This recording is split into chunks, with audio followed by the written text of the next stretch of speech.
We moved the seminar so he would be here. Just so Dick could be here, and he's not here. So, Yeah.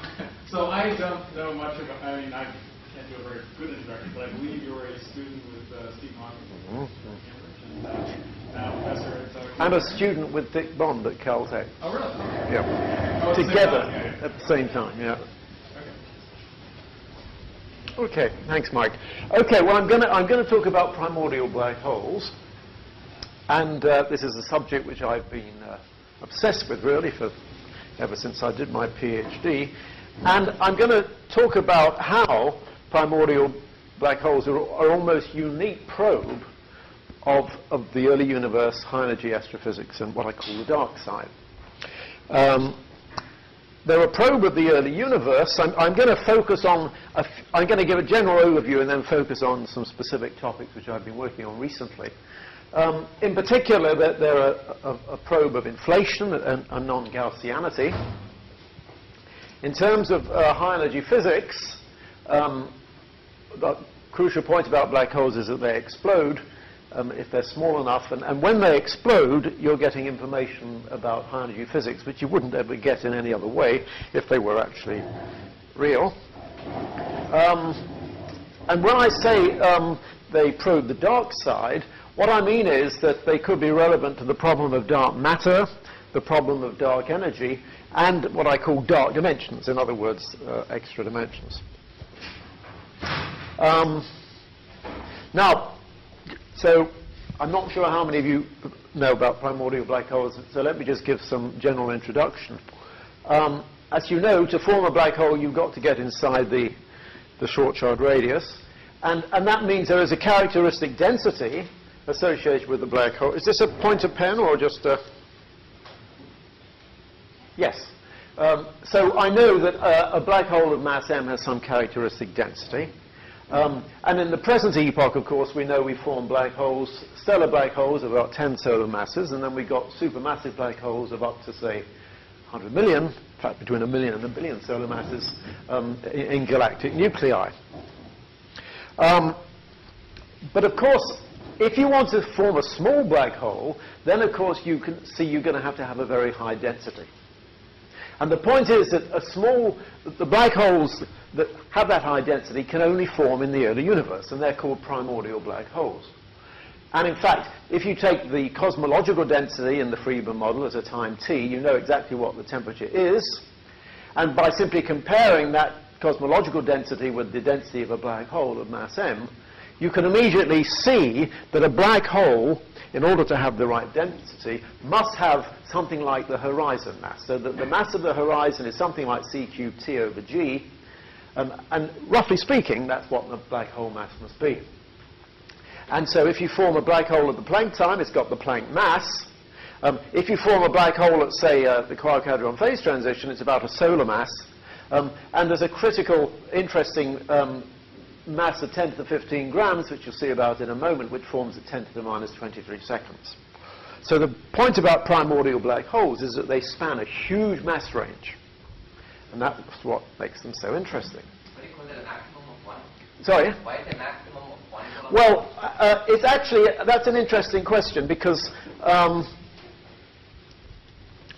the last phase transition in the universe is likely to be at something like the quark-hadron phase transition, which gives you 1 solar mass. But there are actually scenarios where you can make black holes bigger. If you have certain inflationary scenarios, you can put a feature in the spectrum which will allow you to have bigger primordial black holes. But I mean, that's in some sense the most plausible maximum, but there are special scenarios which will allow you to have bigger primordial black holes. But of course, what's really interesting about primordial black holes is that they're small enough to have quantum effects. And this is the famous Hawking formula for the temperature. Very, very small for a solar mass black hole. But it means, in principle, that a black hole will evaporate on a time scale which goes like the cube of the mass. For a solar mass, it's 10 to the 64 years. But the point is, if the black hole is small enough, less than 10 to the 15 grams, it will evaporate. If it's about 10 to the 15 grams, it will be evaporating at the present epoch. And furthermore, we know the density parameter of those 10 to the 15 gram black holes has got to be quite small, less than something like 10 to the minus 8, because otherwise it would exceed the gamma ray. The gamma rays coming from the black hole would exceed the observational limits on the gamma ray background.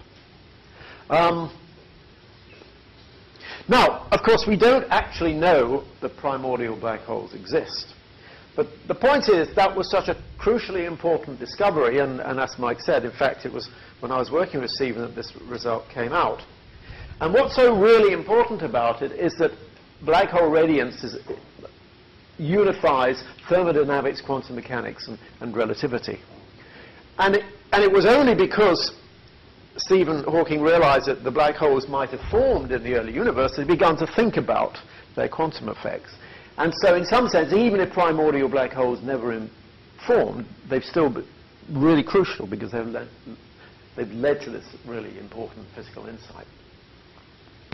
Now, I put a slide in here. Dick was reminiscing at dinner the other day about the first seminar Stephen gave on this topic, which was at Caltech in 1975.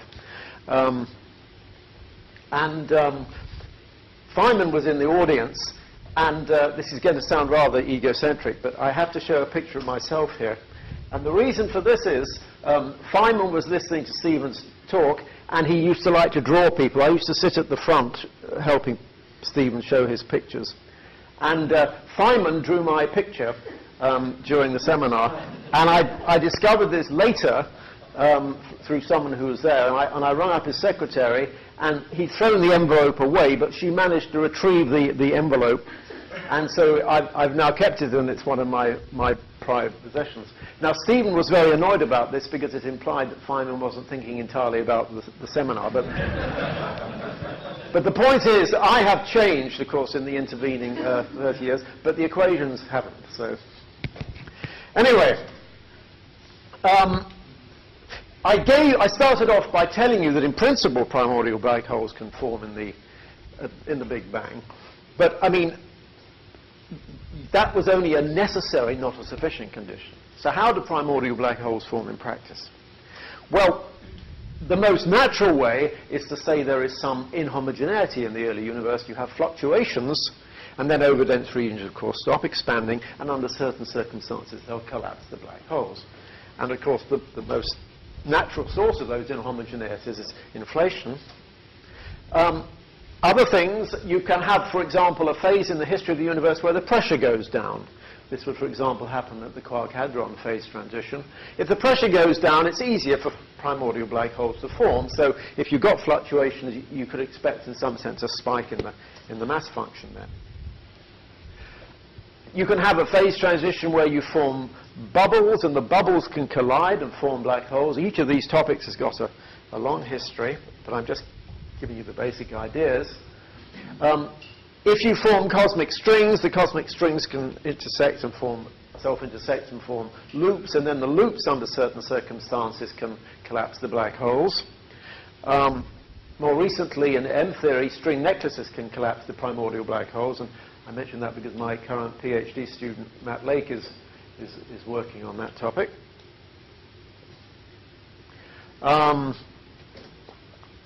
And then this relates actually to the question you asked a moment ago. Another possibility is that if you have domain walls, you can have closed domain walls which can form actually very massive black holes, even 100 million solar mass black holes. And those are sometimes invoked to explain the black holes in galactic nuclei. So really that answers your question as to one particular scenario. But what makes primordial black holes interesting? They do so many things. The ones which are the Planck mass, they in principle probe quantum gravity. We'll see how they're relics if they left Planck mass relics, because we don't really know what happens at the final stage of a black hole evaporation. That could be relevant to the dark mass. If they're extra dimensions, they will probe the extra dimensions. If you believe in brain cosmology, then you'll have brain effects coming in, and especially if you believe TeV quantum gravity, when in some sense we might be able to create these things in accelerators. They probe the early universe. There's a huge literature on this, but just the ones less than 10 to the 15 grams have already evaporated. They affect all the standard pictures of baryosynthesis, nucleosynthesis. They make gravitinos, neutrinos. They can reionize the universe that radiation can. They can remove monopoles and remove domain walls. I'm not putting the references here because there's simply so many of them, but if anybody wants to know about any of those topics in more detail, I can give you the reviews which have got those references. Then when they explode, the ones which have 10 to the 15 grams, remember, they complete their evaporation today and explode. They can also do interesting things. They can produce the gamma ray, the galactic and cosmological gamma ray background. They can produce antiprotons and positrons in cosmic rays. They can produce gamma ray bursts, annihilation radiation, line radiation at the center of the galaxy, and even ultra-high energy cosmic rays. Nobody has yet, of course, detected a black hole explosion. But if they did detect a black hole explosion, it would presumably be a Nobel Prize for Stephen. But in particular, it's going to give vital information about high-energy physics, which you would not get in any other way. So what would it look like? What would it look like? Yeah. Let me come back. It's basically, I will actually come back to that, because some people have proposed that some of the short gamma ray bursts are primordial black hole explosions. But we can answer your question pretty precisely. But there are uncertainties, as we'll see. The ones bigger than 10 to the 15 grams, they are the ones that are basically still around. They haven't evaporated, but they can do interesting things gravitationally. They could, in principle, be cold dark matter candidates. They have all sorts of interesting dynamical and lensing effects and gravitational wave effects. They could even be influential in generating large-scale structure. And as I said, they can be relevant to the black holes and galactic nuclei. So primordial black holes, in principle, can do a huge amount of things. Now, I want to just take a little break to sort of put this in a more philosophical background. This is my favorite diagram. I'm sure you've seen it. It's originally Glashow's diagram, where you have all the things, all the structures that exist in the universe, from the very smallest scale on the Planck scale all the way around to the scale of the universe itself. You've all seen this, I'm sure. Okay? And of course, this is what's fascinating about this diagram is it shows the link between the macro physics on the left and the micro physics on the right. You've got all these connections. The forces of nature provide connections between macrophysics and microphysics. Really, that diagram represents the triumph of physics. And I have a whole sort of hour's talk based on that diagram. You can think of the history of physics as how physicists have gradually expanded their consciousness of the universe to ever larger and ever smaller scales. But anyway, I'm sure so the idea is as you go around, it's like a clock, and every minute of the clock corresponds to a power of 10. But I'm sure you're aware of that. Now, what I want to do is, though, what's interesting about black holes, they span the whole circumference of this diagram. So you've got your Planck mass black holes there. The sort of black holes we might create in the Large Hadron Collider are there. The exploding black holes are there. There are solar mass black holes. I'm now doing it this is my scale. Okay, by the scale of the black hole. Here are supermassive black holes. And in some sense, if you want to think of the whole universe as a black hole, that's there as well. So, to me, black holes are almost unique probe of physics on every scale, from the very smallest to the very largest. And in some sense, primordial black holes are connected with all of these things. Sorry? I'll come back to that because it's a little bit complicated. Well, it's not 10 to the 12. I'll explain in a moment. I'm talking about the size of the black hole, because the relationship between the mass and the size of the black hole is different in these theories with extra dimensions. But what's really crucial about this diagram is that the smaller scale and the larger scales meet. You know, this is where this is the Ouroboros. This is where the head of the snake meets the tail. And really, the crucial thing is on the macroscopic side, you've got the multiverse, and on the microscopic side, you've got the M theory. And the crucial link here is this higher dimensions. And I'm going to emphasize that higher dimensions because that's, to me, at the moment, what I find most interesting. And of course, one of the reasons I said this, I have to plug my book. I'm sorry about this, but I have to. Universe and Multiverse, which has now come out in paperback, and it's now only $25 or something, so I'm not really selling it. But anyway, the point I want to make is that if we go back to that original black hole picture, the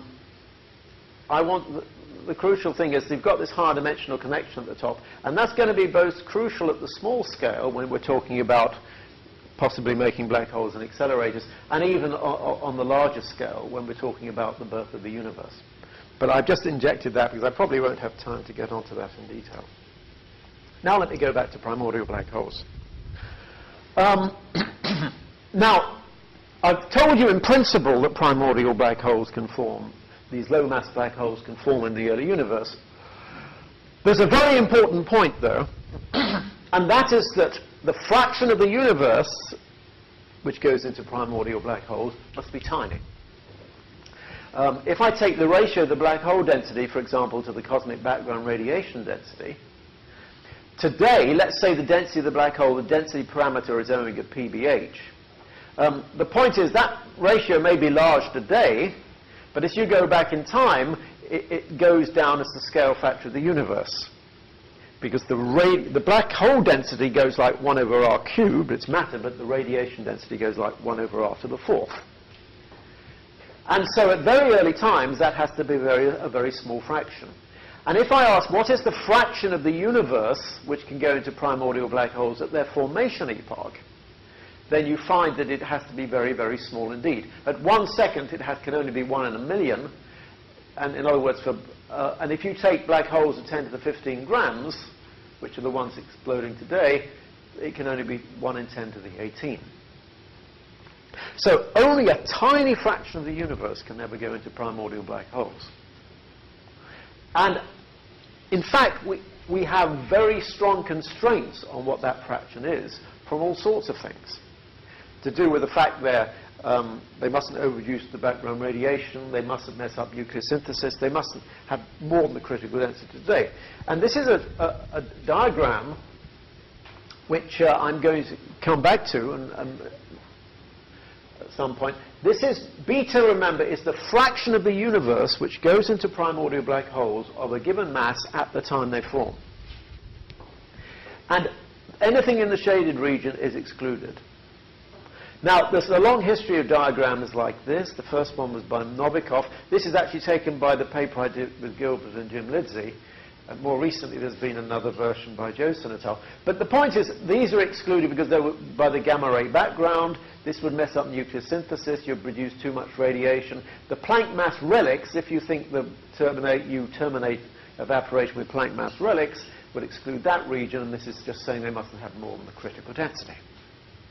So that is telling you that for any given mass, it's telling you what is the upper limit of the universe that can have gone into primordial black holes. And notice the axis here, it really is tiny. Down here we're something like 10 to the minus 28. It's a tiny fraction. Okay, now let's talk, though, about how the primordial black holes are going to form. And in particular, you remember the first scenario I gave you was that they form from initial inhomogeneities. Well, let's see how that works. This is a very simple argument which I used in my PhD. But the point is, let's say I've got an overdense region. It stops expanding. When it stops expanding, it's got to be bigger than the Jeans length in order to collapse against the pressure and form a black hole. What that means is, if the equation of state is P is alpha rho, it turns out that the overdensity, when it comes inside the horizon, has to be bigger than alpha. Alpha is the equation of state parameter, which is a third in the radiation era. It's a simple little argument, but that tells you when a region, overdense region, comes inside the horizon, it better have an amplitude bigger than a third in order to collapse. And then what you do is you say, well, let's imagine I've got fluctuations, Gaussian fluctuations, which have some RMS amplitude, which I'll call epsilon m on that scale m. And then, of course, that means the fraction of the universe which is expected to collapse into primordial black holes, is, if it's Gaussian, is just going to look like this. So here's my Gaussian distribution. I have to have, it's the high tail where the fluctuation is bigger than alpha, which is forming primordial black holes. And that's the fraction of the universe you expect to go into primordial black holes. And of course, because of the exponential dependence, you expect it to be small. So you expect it to be small, but as I said before, it has to be small. Now, in the old days, we used to think the fluctuations would be scale invariant. And if they were scale invariant, that was quite nice because it means you'd form primordial black holes over an extended mass range. And you could even predict exactly what the mass spectrum would be. Go down like m to the minus 5 tooths. Nowadays, we don't really believe in scale invariant fluctuations, and so that is not going to be the case, and that will be quite important, as we'll see. But now what I want to do is, I want to go back. You remember I showed you this diagram of the beta constraints, but remember there's a relationship between beta and epsilon, so I can now get limits on the value of epsilon. So what I'm now doing is I'm plotting epsilon, the horizon scale amplitude, fluctuation amplitude, against the mass scale. And this is what I get using this Gaussian relationship here. Now, of course, large-scale structure observations are giving you all sorts of information about the amplitude of the fluctuations on the large scales, on the quadrupole scale all the way down to galaxies. But when you're talking about primordial black holes, you're talking about fluctuations on a far, far smaller scale. And indeed, it's a unique probe of the form of the fluctuations on those smaller scales. And so, for example, what this means is, if I had scale invariant fluctuations, for example, in other words, where they didn't depend on scale, I would never get primordial black holes. Fluctuations of 10 to the minus 5 are never going to get primordial black holes. Remember, we need something epsilon bigger than a third, or delta bigger than a third, or something. So the first thing you can say is that if you want to have primordial black holes, you better have a blue spectrum. That's to say, you want the fluctuation amplitude to get bigger when you go to small scales. That's one way. And the other way is to say, well, I'm not going to have scaling a constant power law spectrum anyway. I can always put some feature in the spectrum and make primordial black holes at some mass scale. But at least if you believe that the fluctuations were a simple power law, it would have to be blue. But this is a simple example of how you get cosmological information out of thinking of primordial black holes. Now, but let's think a bit more about the question of how big a fluctuation has got to be to make a black hole. I gave you the... Can we go back to that figure? So the CMB distortion. Yeah. So this argument here, yes. I mean, this is quite an old argument, which was a rather indirect argument, which was saying if you had fluctuations on a certain scale, then they would tend to produce dissipation, which would distort the microwave background. I'm not sure I even believe the argument. This goes back way back to an argument by Silk, which said that if you had fluctuations on a certain scale, these are scales of something like 10 to the subgalactic scales, that they would, and then those fluctuations would dissipate and produce distortions. I mean, I'm not even sure I believe this limit anymore, but it's not too crucial. But at the time we wrote our paper in 99, it was a limit which was quoted. the stronger limit comes from the first stars. Can't form too early. There was a time when we could, but you can't form them too early now because you get the power. Yeah, this was independent of any particular what the fluctuations are doing. This is just a general, Tau constraint would be much lower. Yes. Oh, absolutely. Yeah. This graph goes back 10 years. I'm going to update it in the seminar. But it's an interesting question because this is such a simple argument that the fluctuation has to be bigger than 0.3. The first numerical studies more or less confirmed that. I mean, they did hydrodynamical simulations and found it was roughly correct. But then what happened about 10 years ago is that people discovered critical phenomena. I guess people are reasonably familiar with critical phenomena. And it turns out that primordial black holes are an interesting example of critical phenomena. People know about critical phenomena? People all know about that in relativity? I think it'll be helpful. I think it'll be helpful. Okay, I will explain that then in another slide. Okay, let me do that next. I wasn't sure whether you knew about this. This discovery, it goes back to Choptwick. He found that if you have a configuration with density perturbations and let it collapse, it will either collapse to form a black hole or it will disperse. And these were in numerical calculations, and he found there was a critical relationship between the mass of the black hole, this was in asymptotically flat space, and the fluctuation, the amplitude of the fluctuation.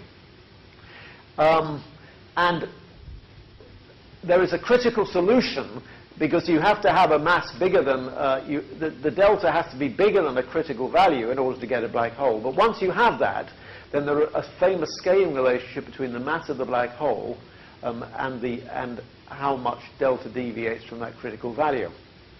And when delta equals delta C, the mass of the black hole goes to 0, but it's this scaling law which is essentially independent of the initial form of the fluctuation, which is so crucial. Now, it was found that that same phenomena applied in primordial, in the early universe when you form primordial black holes. Except in these calculations you could find much more precisely what the precise delta C is. And the delta C in these calculations, the critical value for black hole formation, turned out to be between about 0.67 and 0.71. So let me now go back to the... So this value had gone from 0.3 to 0.7, which in other words is saying that you've got to have pretty large amplitude fluctuations, 0.7. However, later calculations found that this amplitude went down again to something like 0.4 to 0.5.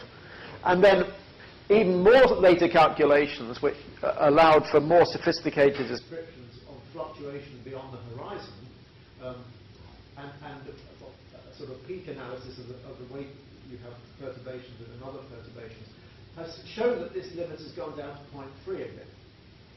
So it's quite an amusing story that the simple guess way back in 75 now turns out to be roughly correct. It's something like 0.3. Now let me just go. This is just an example, just to show you that these are based on the Musco with my postdoc at Queen Mary, and this is just a simulation which shows how when you put in a density profile, you do indeed get this relationship between the mass and the density perturbation. You can take various forms of the density profile, Mexican hat, Gaussian or whatever, and this shows, you can see explicitly how if the amplitude is too small, you collapse it, too large enough you collapse to a black hole. If it's not, you just dissipate and you end up without a black hole. So we have now quite good understanding on how this actually, you can actually form a black hole from homogeneities. The other possibility, which is interesting, is that if you have some form of phase transition, in particular something like the Quark-Hadron phase transition, what can happen at a first order phase transition, for example, you reduce the pressure, and because you reduce the pressure, it means it's easier to form the black hole. You remember the condition I put in before was that the region has to be bigger than Jeans length in order to collapse. And these are simulations which actually show that, for example, if you have a phase transition at something like, say, the Quark-Hadron era, then the fluctuation required to form the black hole goes much smaller. This is basically the fluctuation you need to form the black hole. And so what that means, for example, is that even if your fluctuations weren't big enough to form primordial black holes on most mass scales, you would form the black holes at that epoch. So you would get a spike in the black hole mass scale. And people were interested in this because there was a time when, you may recall, when it looked as though from the microlensing observations that there was evidence apparently that some of the halo objects could be half solar mass machos. And a lot of people were excited because those half solar mass machos would naturally form at the quadcadron phase transition. I don't think now those arguments about the microlensing are taken too seriously, but nevertheless it just illustrates the point that this is how you could form primordial black holes. Now, I'll say a little bit about inflation because everybody's interested in inflation. It was immediately realized that fluctuations that come from inflation will be a nice way of making primordial black holes. But the first point to make is that actually any black holes which are made before inflation, of course, get diluted away. So the first thing inflation does for you is it actually gets rid of any black holes which are lower than the mass which corresponds to the horizon at the reheating time. And if you have an upper limit on the reheat time, that corresponds to, say, roughly 1 gram in the mass. So inflation will tell you you can't have any primordial black holes smaller than about a gram. But then, of course, the other thing is that inflation generates it generates fluctuations, which, of course, depend upon the form of the potential. This is it's a rather wiggly potential, but that's just because the way I've drawn it. And so any inflationary scenario will, in principle, generate perturbations through the potential. And the question is, can they produce primordial black holes?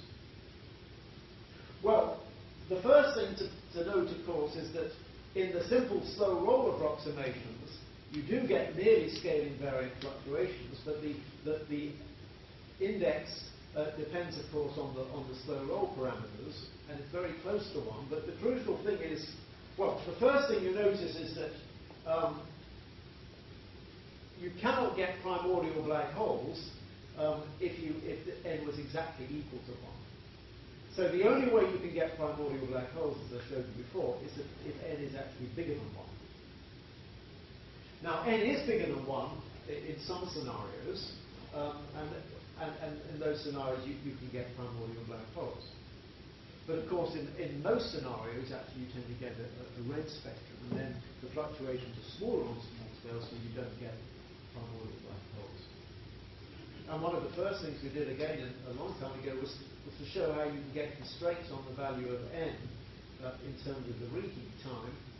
I'll just show this briefly quickly, but so this goes back to our old paper where you can get constraint on the spectral index merely from the requirement that you don't make too many black holes using those constraints we had before. But the more popular way of making primordial black holes from inflation is to put some sort of feature in the spectrum, in the potential, which will allow you to increase the perturbation on that scale and thereby produce a lot of primordial black holes. Now, since then, there have been hundreds of papers about constraints on inflation models from primordial black holes. And in fact, if ever you've got a model of inflation, the first thing you should do is see how many primordial black holes you make, because you can immediately put constraints on any inflationary model by the requirement that you don't make too many primordial black holes. So, for example, if you're interested in roulette inflation, which is all about here, the first thing you want to do is to see whether you're going to make too many primordial black holes. Now, I'm not going to go through all of those. Of course, I just want to give you some impression of that. A lot of work has been done on constraining inflationary models in this way. Now, this is the, so far I've given you a rather simple picture of how primordial black holes may form. And there are various ways in which you can simplify it. Sorry, not simplify it, complicate the situation. first of all, I assumed that you had Gaussian fluctuations. That's almost certainly wrong when you've got these highly nonlinear perturbations. There are also things to do with how you describe fluctuations on the horizon scale. There's also things to do with the actual precise form of the density profile of the collapsing region. I'm only going to touch on some of these things. Let me say something about the non-Gaussian effects. There's a lot of interest in non-Gaussian effects in inflation, but it's really crucial for primordial black holes. The point is that it's fine to assume the fluctuations are non-Gaussian when the amplitude is small. But when you've got fluctuations which are of order unities, you've got here, non-Gaussian effects are bound to be important because there's bound to be crosstalk between the different wave numbers. And these were the first two papers on the subject by Bullock and Primat and Ivanov. For example, what Bullock and Primat did, here is the form of their potential. Because it's got a kink in the potential, you change the form of the fluctuation, so you get a big peak in the fluctuation which can give primordial black holes. But the point is that the distribution, the probability of the black hole, is high non-Gaussian. The probability, you remember when I showed the first early figure which said that to form a black hole you have to be on the Gaussian tail. And that's where you got this highly sensitive relationship between beta and epsilon and the Gaussian assumption. That Gaussian assumption would not be correct, and it makes this big difference. So how do you do a more precise calculation? And the person who first did this calculation was my student, Carlos Hidalgo.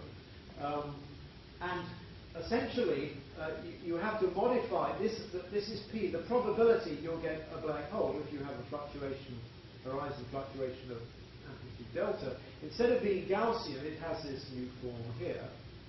And this comes through quite a complicated analysis involving the endpoint correlation functions. This is specific, I should say, to inflation. And I only want to go through this briefly to sort of give you a flavour. He looked at this problem in his thesis. The point is, you see, this is important in trying to link numerical simulations of the collapse of an individual over-dense object in the universe into a black hole into statements about the probability distribution of a population of black holes, what's their mass spectrum and things like this. And the point is this FNL is your normal non-Gaussian parameter. And let me just give you, I'm not going to go, it's going to get a little bit too technical, but essentially, yes. Just to be clear, this is no longer the model you were talking about with the break where you put in a feature. You're just doing plain. This is more general than that. I mean, when I showed this particular model with the here, this is one example. So this is a model which will apply to this as a particular example, which is more general.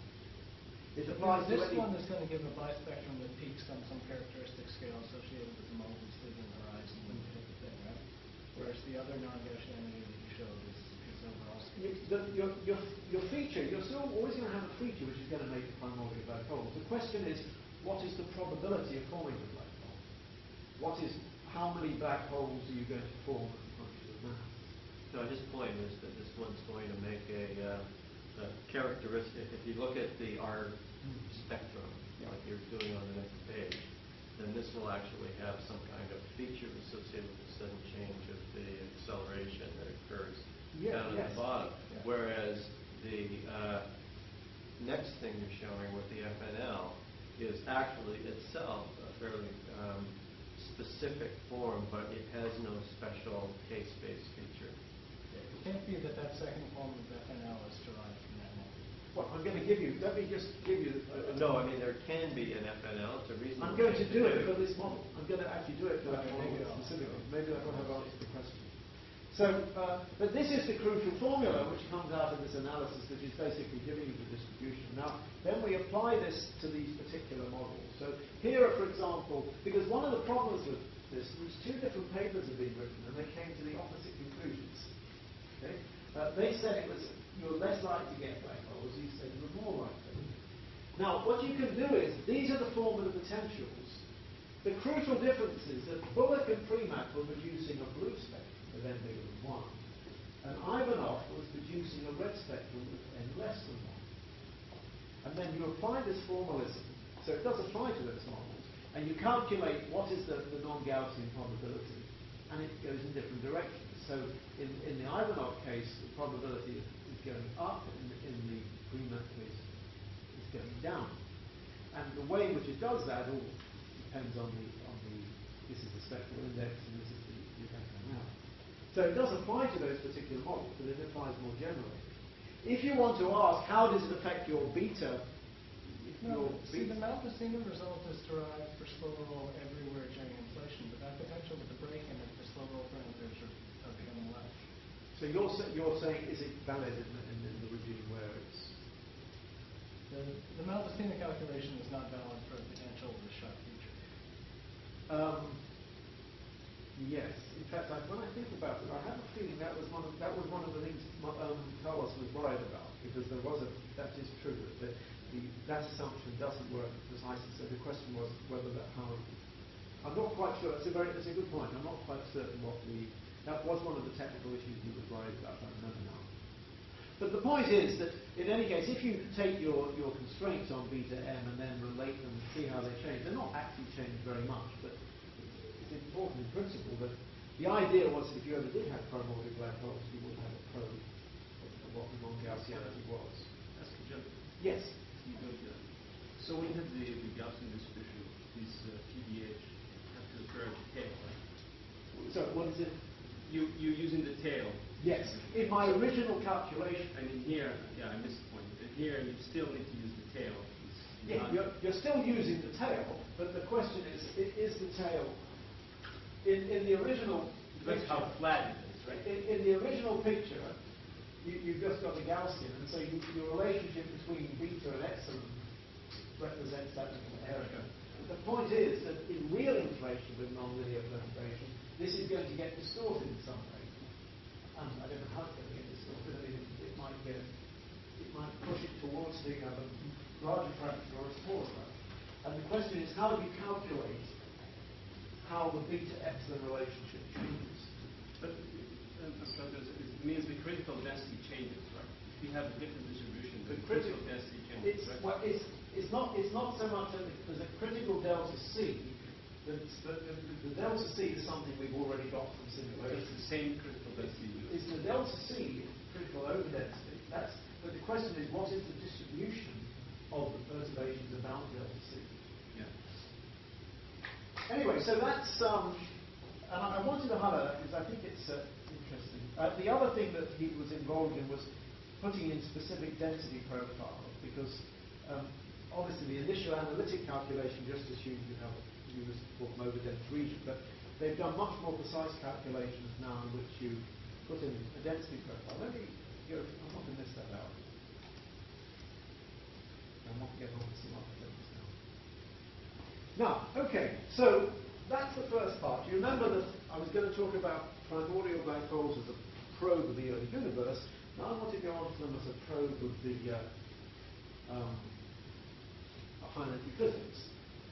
And of course, the crucial point here is that primordial black holes evaporate, and when the ones 10 to 15 grams are evaporating today, and eventually, as they get smaller, they get hotter, and then when the temperature goes above something like 250 MeV, what happens is very interesting, because then in the normal QCD picture, you start producing quark and gluon jets.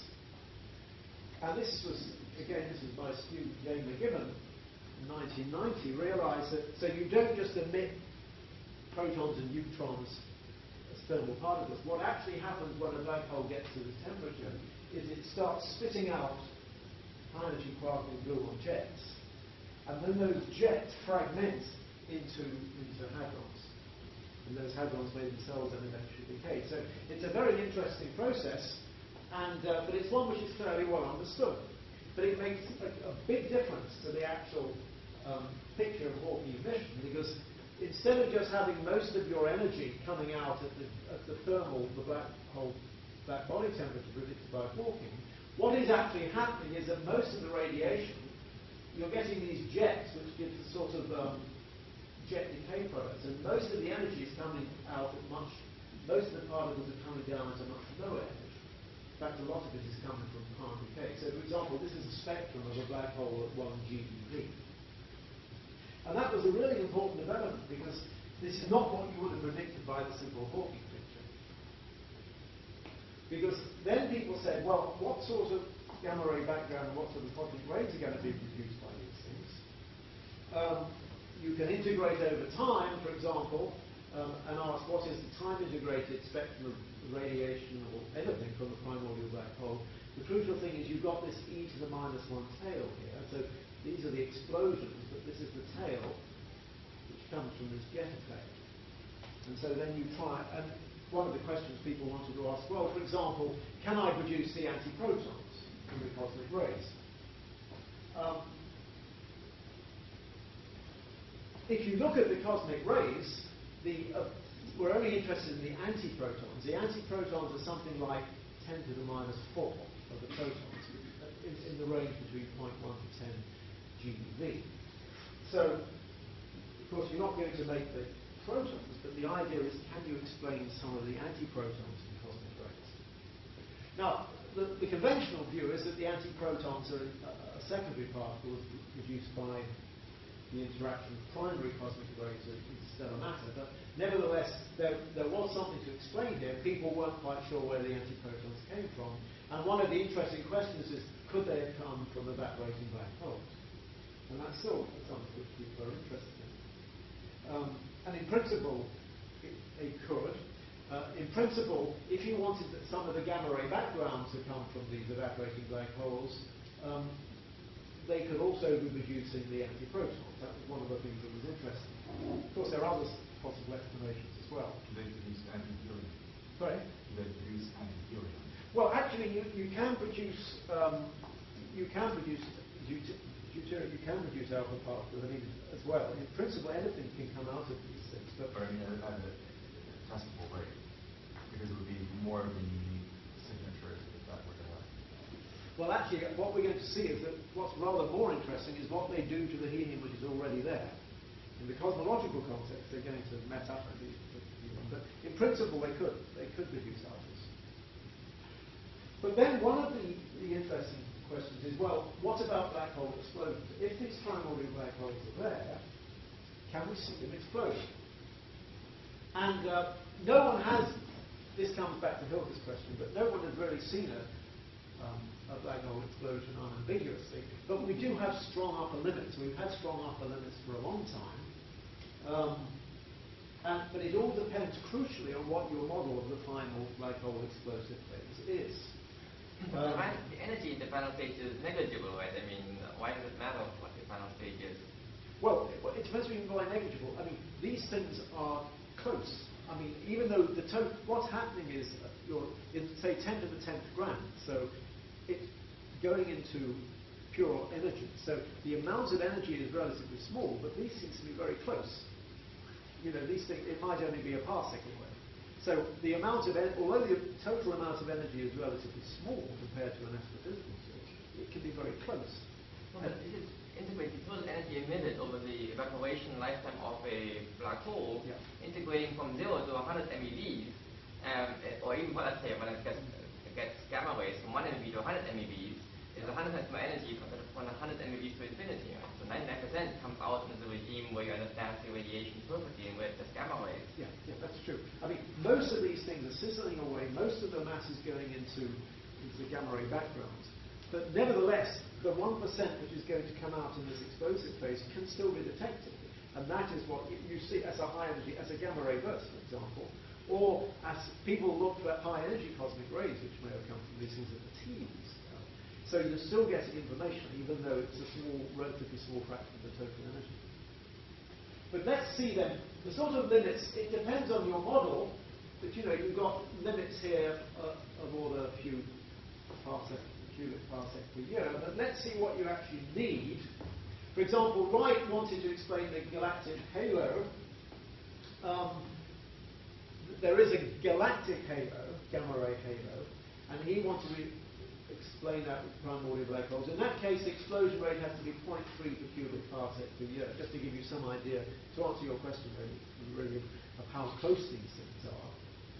The antiprotons, if you want to explain the antiprotons, the explosion rate has to be 0.02 cubic parsec per year, just to give you some ballpark figure. Now, let's ask notice questions. Is there any evidence for these? Well, for a long time, David Klein has been arguing that there is a subset of the gamma ray bursts, that's to say the 100 millisecond type timescales, which could be identified with primordial black hole explosions. Now, I'm not saying this is a popular view, but it is popular with him. And he and his colleagues, he claims, for example, in 2003, he said there are 42 VATSI events, which would be primordial black hole explosions. Even in the SWIFT events, he claims he's got 8 of these things. What are their characteristics? Well, one of the characteristics is, of course, is that you have a unique relationship between the energy and the time. So you predict, and you predict precisely what the form of the, as the energy goes up, as the time goes down. So you have an actual prediction for what the form of the gamma ray burst is going to be. But also, these have to be things within our galactic halo, so they have to have an anisotropic distribution, which he claims to observe. But now, I'm not saying you should believe this, because of course there are other models for sure.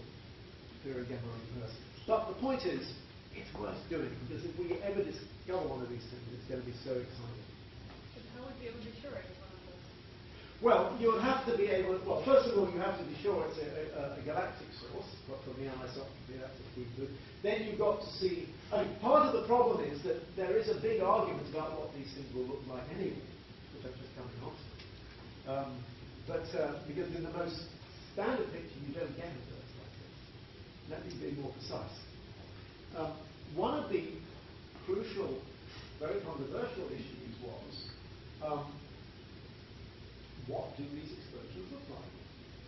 Now, the standard picture which people like McGibbon had was that these jets are just being emitted out of the black holes. They don't interact. So the material which is being produced by an exploding black hole does not actually form anything like a photosphere. However, 10 years ago, Andy Heckler made an argument that you would expect QED interactions inside the photosphere to form a photosphere once the black hole temperature went up to something like 45 GeV, which corresponds to a temperature of about 10 to the 12 grams. If you're forming a photosphere, that means that most of the energy is coming out at a much lower temperature than you originally thought. And this was a shame, because there were people who were looking for high-energy cosmic rays from these things. And they stopped looking because of this paper. It was quite influential. Furthermore, he claimed that there was a QCD interaction which forms a quark-gluon photosphere at an even lower temperature, at about 175 MeV. And we were really worried about this because it seemed to be, it meant there was no sign of detecting these things. This is at the higher energy level. However, myself and Jane and Don Page, well, I won't go into the details, it just makes a big difference. I'm not going through any of this. I'm running too much time, but I just want to give you what our conclusion was. This is a paper by, I missed the authors there, sorry, this is by Jane McGibbon, myself and Don Page. We finally published our paper last year. It took 10 years to complete, actually. So I think I was working on it last time I came to CITA. Anyway, we don't believe these arguments. We don't believe you form a QED photosphere. You might temporarily form a QCD photosphere. And I think I'm not even going to go into the argument. What went wrong with the Heckler argument was that, first of all, it depends on certain cross-sections, and you have to be careful whether you're evaluating the cross-sections in the black hole frame or the center of mass frame of the particles which are interacting. And we claim that he did that wrong, because there are Lorentz factors in the cross-sections. But the really crucial thing is to do with the fact that what's called the LPM effect. And it's to do with the fact that the cross-section is essentially reduced. It's less than you would think it would be reduced by, because when you're looking at this interaction, essentially particles can never have more than one interaction. I don't think I'm even going to go into the details, it's going to take too much time. But the point is, we found that particles could never have more than one interaction because of this LPM effect. And that essentially is what kills it. But I don't want to go into too much detail about that. Yes, Dave? Have you not had any pushback on your conclusion? Because I would have gone with heckler. Not that I want to be a heckler. Well, I mean... no, but I mean, what I would expect the standard situation is once you get to the critical point where it's about to explode, you're producing energy, the energy is self-interacting, and that's creating the fireball, just except for the different level of the cross-sections, but it's quite similar to the standard gamma ray fireball. Yeah. But I mean, but what goes wrong? I mean, it's a complicated problem, and that's why. I know, but it's like a self-generated opacity. Yeah, but the question is, what is the opacity and what is the cross-section? And apart from the Lorentz factor of the cross-section, which was wrong, the crucial thing that really killed it, you see, you've got to have a Bremsstrahlung interaction, okay? But the point is that what is the scale of the Bremsstrahlung interaction? It's actually E over M E squared rather than 1 over M E because of the Lorentz, Lorentz factor. And it is not on shell when you're having this interaction. No, but I don't understand why it's even Brems at all. I mean, why, there's so many interactions. Oh, why is it Bremsstrahlung at all?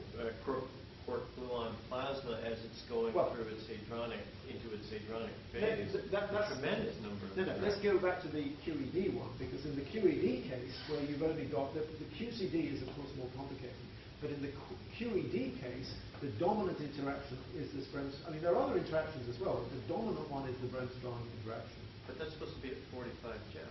Yeah, that's a higher. So then you're in the asymptotic freedom almost regime, so that the quark interactions are pretty free. Yeah. But as you go down through the phase transition into the hadronized phase, I would have expected it would have been just a lot of self-interaction that would create an effective, as you say, photosphere from a self-generated opacity. Well, what I've got, you see, I've cut out a part of the talk here where I've gone through all these time scales and cross-sections, but I'd rather, can I leave that to the end, Dick? Because it's actually, I have a whole talk just on QCD photospheres, but I want to just get the overview first, so we'll come back to that in our private conversation later. But I want to get the overview. Now I want to talk about the dark matter. I'm running out of time.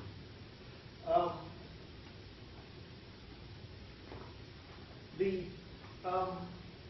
question is, can the primordial black holes, I'm now talking about the larger ones, bigger than 10 to the 15 grams, which will not be evaporating.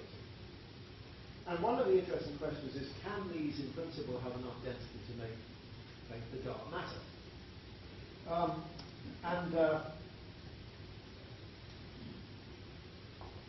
One of the interesting possibilities, you might say, well, what about the ones which are bigger than 10 to the 15 grams, which aren't limited by the gamma ray background, but are still sort of in the range, say, less than the moon? There are gravitational lensing effects which exclude some of these things having much density, but there is a range between about 10 to the 20 to 10 to the 26 grams in which these sublunar primordial black holes could, in principle, make up the dark mass. And one of the interesting ways of detecting that, for example, looking ahead, this hasn't been actually done, but one of the possibilities is that LISA, when LISA goes up to look for gravitational waves, it could, in principle, also detect these objects, not through the gravitational waves, but simply because when one of these primordial black holes goes past, it will actually perturb the pathway. So So one of the possibilities is that you would be able to detect these things in that way. The other possibility is that you detect the gravitational waves. Another interesting possibility is that the primordial black holes, when they evaporate, they, instead of going to zero, they leave stable plank mass relics. We don't know how radiation, how the evaporation terminates, and so quite a lot of people have suggested that you could end up with a stable plank mass relic, and then if you do that, these could, in principle, have the density, the critical density. And quite a lot of people have argued that. Other people have argued that you could form large primordial black holes and that they could be relevant for large-scale structure. But let me just go through. I want to just highlight in my last when did I start, Mike? I've got 5 minutes, is that right? It's been an hour. Sorry? Yeah, about 3 minutes. Yeah. I just want to highlight a few results. I started off showing this beta M diagram, which originally went back about 10 years. With the Japanese, we've been working very hard to sort of get a much more precise form of this diagram, which allows for many other effects over the different mass ranges. And in particular, we've done calculations to do with cosmological nucleosynthesis and the gamma ray background limits. And I'm just going to go through this very fast because we've only just produced, the paper's just about to go on the archives. Essentially, it's allowing for the fact that you've got this primary emission and the secondary emission which comes from the quark and gluon jets. And so the first thing we did was we were calculating the gamma ray background constraints and the constraints you get on beta again. And again, it's now more powerful than it was before because of this more precise calculation. What about the nucleosynthesis constraints? When I showed you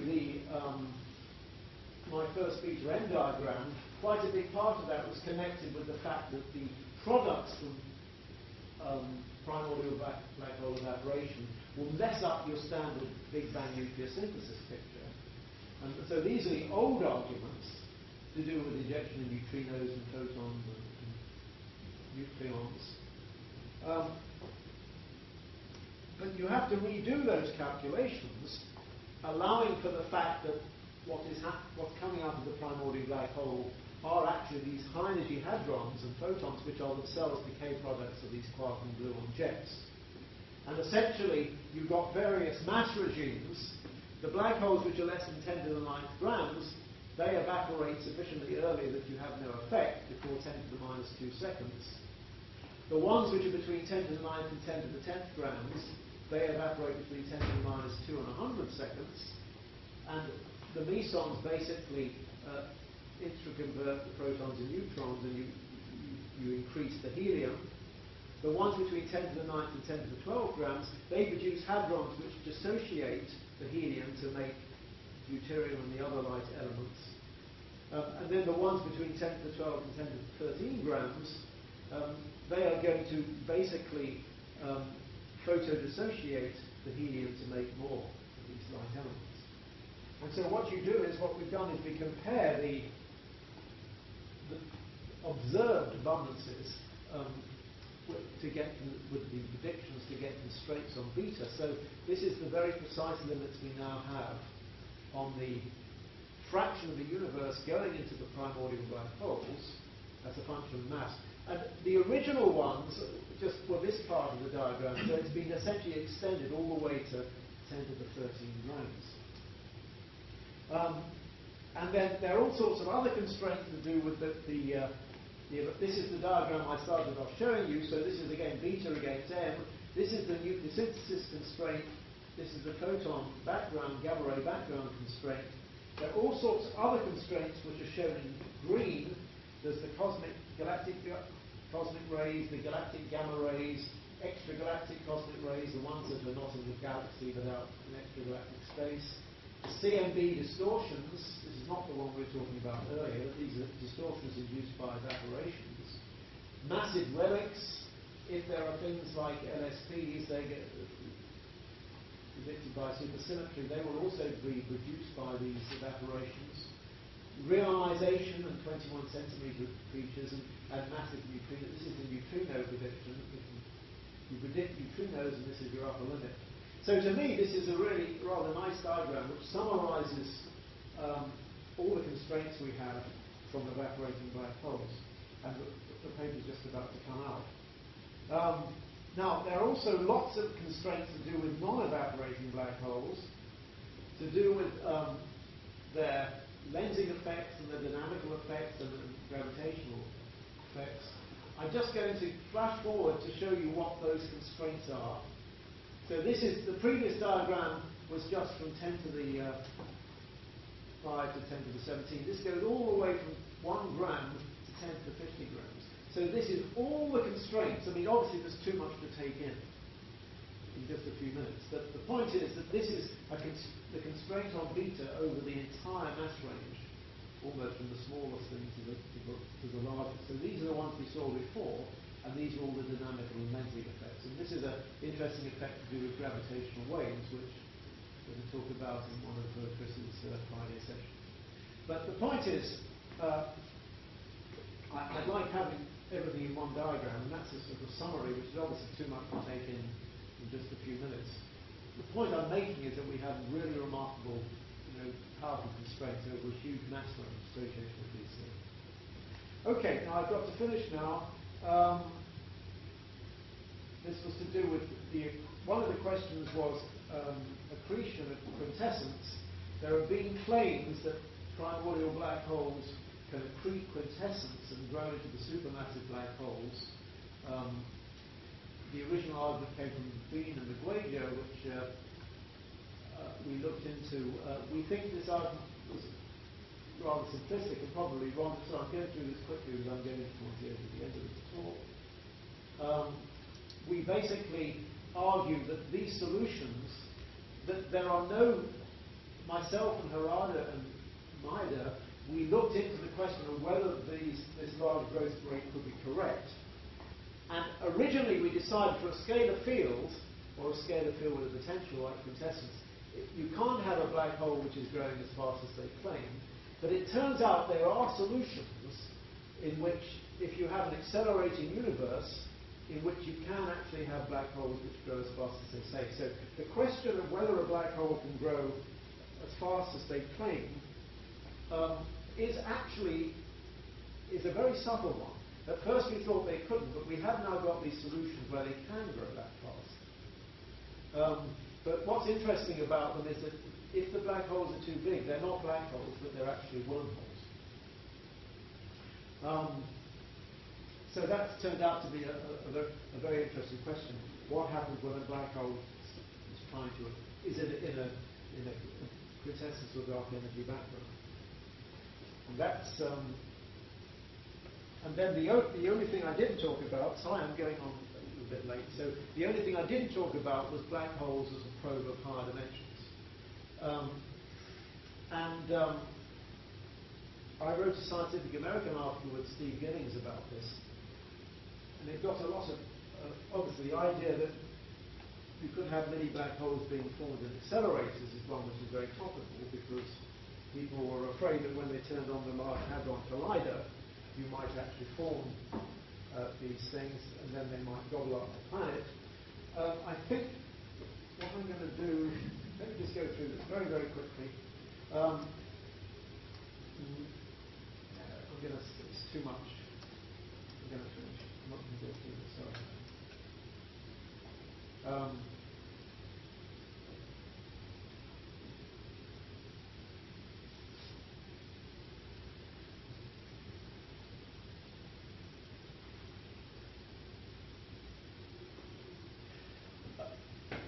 I think what I'm going to do, I'm just going to stop it because I've already overshot by 5 minutes. So let me just say the following.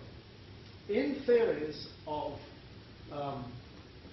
in some theories, you can have quantum gravity effects coming in at TeV, but this only happens when you've got large extra dimensions. If those theories are correct, then it becomes much easier to make primordial black holes. The relationship between the mass and the radius of the black hole depends on the dimensionality. And so in this diagram where you plot size against mass, this is the region which is the black hole region, this is the quantum mechanical region, that's the quantum wavelength. If you've got extra dimensions, then the black hole region, this line has a different slope because the radius depends upon the number of extra dimensions, n. And that means that in the normal situation, you cannot make black holes in an accelerator because you would have to get up to the Planck energy to make black holes, and no accelerator has that much energy. But if you believe in these extra dimensions, then it's easier to make a black hole, and you can, in principle, make a black hole at TeV scales. And if that happened, you could make a black hole in an accelerator, and you could see it explode. And indeed, if these extra dimensions are there, essentially your LHC is it will shine like a Christmas tree. These things will be produced very prolifically. They will evaporate according to Hawking, and they will have a very distinctive signature. And so when the LHC turns on, if the theory is correct of these large extra dimensions, you will see these black holes and you will see them evaporate. I wouldn't worry about them soiling the Earth. This is what they're going to do, if they're there. And so these are the sort of simulations of what the event is going to look like.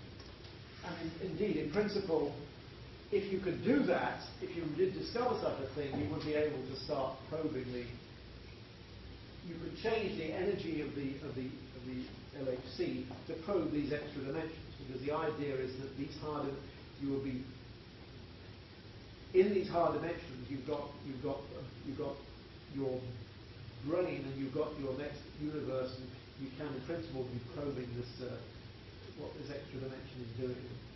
And so, if it really were the case, you would be able to do all sorts of interesting physics through the black holes. But of course, I have to say that the whole idea of these extra dimensions being large enough to be detected in this way is itself rather remote. I think most end theorists would not particularly expect that to happen. But the point is that if it does happen, you can probe it through the LHC.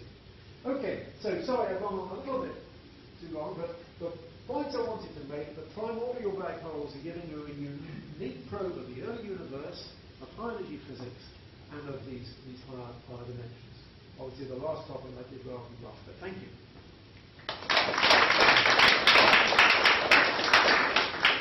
Chris. The final steps of evaporation change if the sun molecules are cracked on a Gershwin free frame.